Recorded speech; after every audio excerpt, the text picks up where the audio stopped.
Lowry, just the thing for anybody who's ever had that secret desire to conduct a great big symphony orchestra.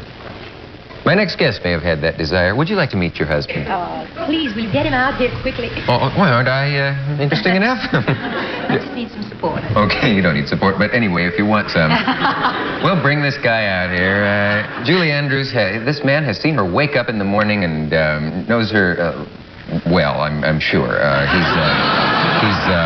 He's her husband, that's what he is. He's a distinguished film producer and director, besides. And he's done films, you probably know, like The Great Race and A Shot in the Dark and Days of Wine and Roses and Breakfast at Tiffany's, and I could go on and on. But why do so? Will you welcome, please, her husband, and his name is Blake Edwards, and here he is.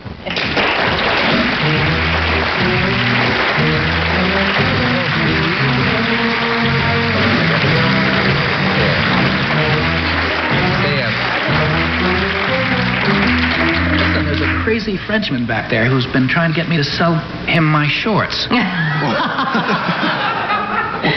My name is Gustave? Yes, I think so. The great underwear explorer. With all the underwear explorers in Hollywood, I had to stick on Jacques Cousteau.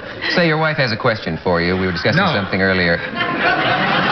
No is the answer? What's your question? You haven't even heard the question. No, I always start that way.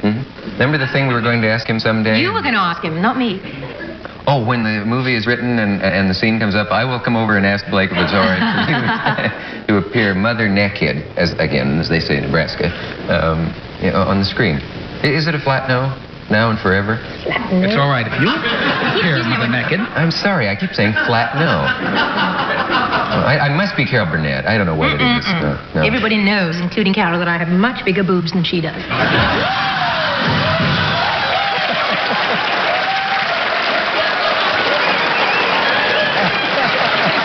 I'm going to have to see Mary Poppins again. Can you control this woman when she does? No, I'm always amazed by these things. Do you really, darling?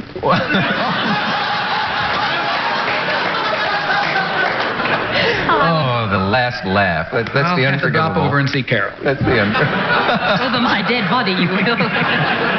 Over Joe's dead body. Yeah. May I insert something wholesome here now and there into the conversation? I was going to say, never mind. I was going to say, you do refuse, though. Is that true? Or no, would you, I really don't. What's the question? The question was, are the circumstances under which you would allow Mrs. Edwards to appear in a natural state before the cinematic audience? Yeah, under certain conditions, sure. Yeah. I mean, and first of all, it's really not up to me to allow or disallow. I might, state my approval or disapproval, but... Yeah. Well, that's kind of what he's interested in, I think. Well, I would be against it if it was kind of gratuitous nudity. If it was done for some kind of sensationalism. Terrific. If it was... Well, I'm against it anyway, No.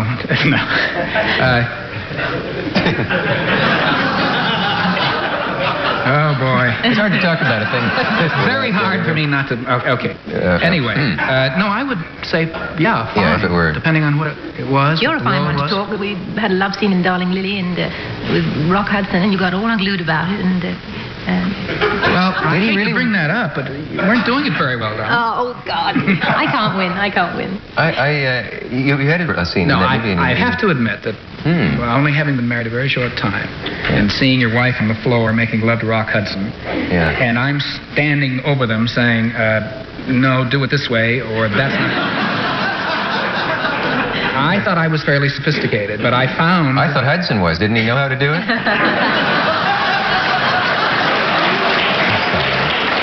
We're all going to be asked to leave, I mean, how to play the scene. Yeah, he did. Directorial. But it, took a little coaching. But we decided it was not necessary to the movie. And I found out that it was just a problem that I was having, and obviously I had regressed to some infantile state at that point that I had not anticipated, And I took her aside and told her so. Said, I'm having a little trouble relating to this, so just be patient. And she said she would, although she wasn't. And the scene never did appear. Yeah, but... Well, maybe it didn't. They really kind of slashed that picture up so much over a period of time that it may not have. Why does this happen? This is one of the things I hear all the time, that pictures get taken apart by other people who didn't have anything to do with making them and all. And it's a constant mystery to me why it... why it happens. Constant mystery to me, too, because I think it's certified insanity, really, to hire somebody and say, I want you to make a film for me because ostensibly you're qualified to make this film. And then once hired, they begin to tell you how to make it. And once it's done, they say, now you're no longer qualified. We are going to show you what the film should be like. Do you happen to read Frank Capra's book? No. The Name Above the Title? No, I will. He talks about just that subject, and he was kind of the last of the really great one-man, one-film operations. And he's living proof that... In this country, anyway. Yes, in this country. Yeah.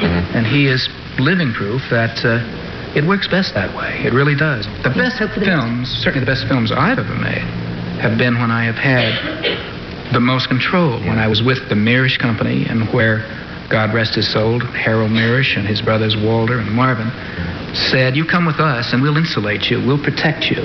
You make this film.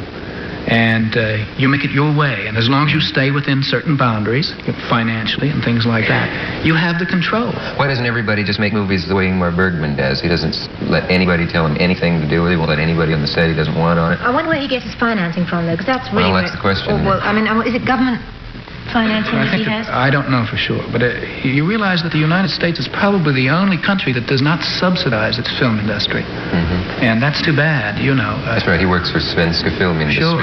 Industrected or whatever it is. And they believe in him. He is a talented man, a brilliant man, and they say, well, he's got a track record, we must go with him, But he did it with his American movie. He said, nobody calls me, nobody bothers me, I don't give any interviews, I have no... He allowed himself to have a press agent for the first time in his life, but only after a strict interview with the man to determine Good for him. What he was like. I saw the show with him, and it was fascinating. We both did. Yeah. There was some talk here the other day, people outside the business don't see these, but there's a thing called the trades, and an ad was taken by two people who were obviously furious that their movie had been cut. What they call the final cut in the movies. Can you explain what the final cut is and why you would be furious? Well, if they were complaining about the final cut, I don't know why they were furious, because unless they had the right to the final cut. I think that maybe what they were complaining about was not the final cut, but the first cut. Oh, maybe probably that's what they were complaining about. It really doesn't mean that much. One hopes that it means something. It gives you a certain amount of dignity. If you were a director, you, by guild rules, are allowed a director's cut.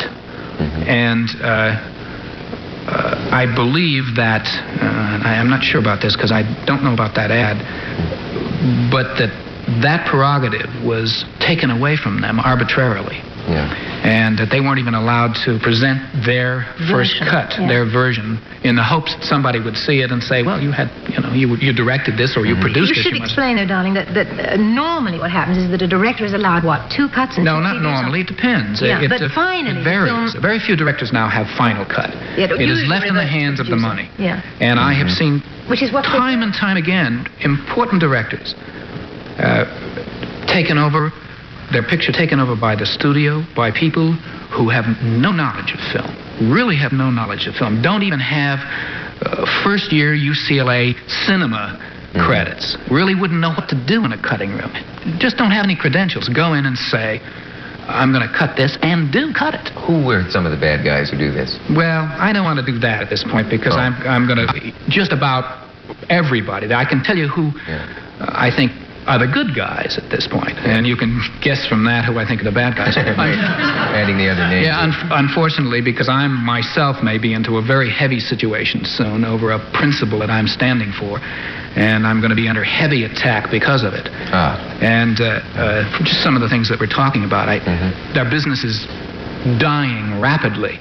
And these people are only assisting it to die faster. They really don't like film. They really don't know film. Well, then why are they in it? They could make an enormous fortune on Wall Street, but they're in the business you can make money in. Why go into more to it than that. It's ego, it's power, it's all kinds of strange things that are involved with the arts. Meeting actresses. Right. Well, don't underestimate that. That's true. I don't underestimate. I think that I'm sure it is. It's shocking, but it's true. Childhood fantasies. But it did for me. That's right. No, but the thing is that everybody is seems to feed off the motion picture industry. It's like you've said it, Blake, it's like a lovely animal that once was a giant, beautiful, prehistoric clumsy, animal. faulted animal, but... and it did have its faults, but people just picked at it and got what they could off it and just kind of left the skeleton lying around. And unfortunately, the business began on a dishonest level, and the dishonesty was perpetuated, and everybody got involved. Plenty of leeches, but nobody feeding the animals.